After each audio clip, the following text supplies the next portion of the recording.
Are there simple investing tips you would give to people? Yeah, yeah, there is actually. I don't think you have to have great brain power to be a good investor. You have to have a couple of things. You have to be in control of your emotions, and Okay. you have to understand business operations. So there's certain business operations that have just wonderful characteristics, meaning that when they earn a dollar, they can put that full dollar in their pocket, and they don't have to reinvest a lot to basically remain competitive. So certain businesses, they may report a dollar's worth of earnings, but then they have to turn around and spend a dollar just to remain competitive. So it's kind of prosperity, but it's not real prosperity.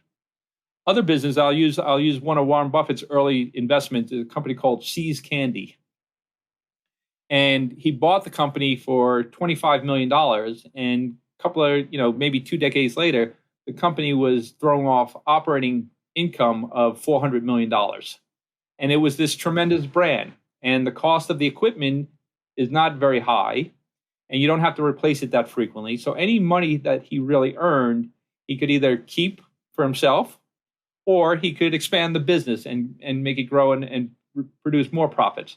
So that's really what you need to look for. You need to look for companies that have great operating characteristics and predictability. And then you just need to have patience. So I think actually a very average investor could beat most of the pros if they selected a basket of stocks and then left it alone, went on vacation for 15 years and never touched it. What they would find is that they made some mistakes. They had a bunch of average investments, and then they had two or three great investments. And those great investments grew and now dominate the overall portfolio and outperform most of the professionals. So one of the things that we do is, as investors, we have very low turnover. Where we think we own something great, and I'll even apply this to Bitcoin, except Bitcoin doesn't have operating characteristics. If you think you own something great, leave it alone. Let the business prove you right with the passage of time. So that's what I would say to your friends and somebody that doesn't have a background.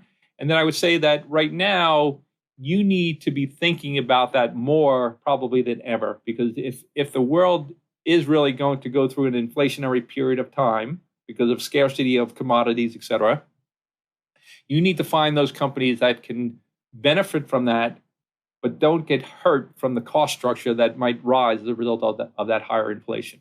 Can you give me some examples or one or two examples of the type of companies you're thinking about right now that Sure. that fit that? One of our biggest biggest positions is a company called Texas Pacific Land Trust.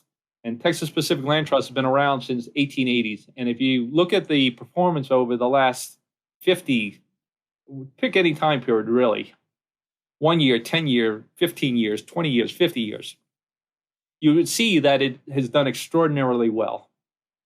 And the reason for that is it essentially cashed checks, or it did up until fairly recently. That was their only business. So if somebody wanted to graze cattle on their land, they would pay them a check. If somebody wanted to drill on their land, they would pay them a check. If somebody wanted to lay a pipeline on their land, they would pay a check. So you don't need a lot of employees, and there's not a lot of expense to cash a check. So you look at the operating characteristics of that company, and it rivals the best monopolies in the world. And now they happen to sit on an ocean of, or the land that they get royalties from oil. There's an ocean of oil down there, and it's among the most secure and easiest and low cost to extract. And the price of oil is going to do what it's going to do. It's going to go up and down. And some years they'll cash bigger checks, some years smaller. So they can use that cash flow. They can pay a dividend, or they can buy back their shares. And that's what they've done. And if you held that stock, I tell anyone who, even today, but I would have told you the same thing 20 years ago, you should buy a couple of $1,000s of this if you have a child.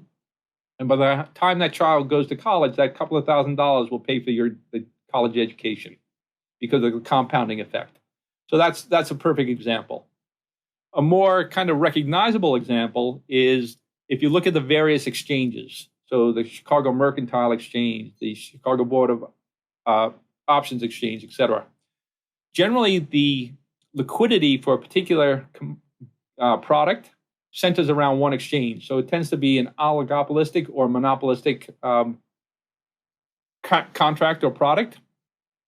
And exchanges are really technological platforms, right? They're computers talking to one another. And the more volume that you put through there, the more the profitability, because the marginal cost is virtually zero. So I would own the exchanges. If you think they're going to continue to inflate the money stock, more money sloshing around trading, the exchanges benefit dramatically as a result of that. And there's really no cost. They don't have to pay their employees more. They don't have to add another 50 people because there's another $1 billion of daily trading. So those are companies that just have wonderful business characteristics. And again, this is right out of a page of Warren Buffett or Charlie Munger. Find those things that are understandable, likely to be used 5 years from now, 10 years from now, 15 years from now. Pay a reasonable or fair price for it and leave it alone. And you'll end up doing extraordinarily well. And maybe chuck a little bit of Bitcoin in there. Definitely chuck a little bit of Bitcoin in there. chuck a little bit. Bitcoin is something, Bitcoin is not something that you can value on cash flow. It's not anything like that. It's whether or not you believe this is going to become the new store of value, the new kind of world reserve currency. And I think it has a very, very legitimate chance of that happening. So I again, asymmetrically, the upside is so large. You know what you can lose. You can lose 100%, right? Upside could be literally it's still from here, even in the thousands of percent. So definitely worth having some small amount at a minimum. I wish I'd met you in 2015 and had this conversation. Well, as my children tell me, that, knowing about this, Dad, does not really make you that interesting. But I literally have this conversation probably 4 or 5 times a day with strangers that I meet. I say, I'm going to do you a favor today. I'm going to introduce you to Bitcoin, and I tell them about that. And I go, your kids are out. Your kids are out of order.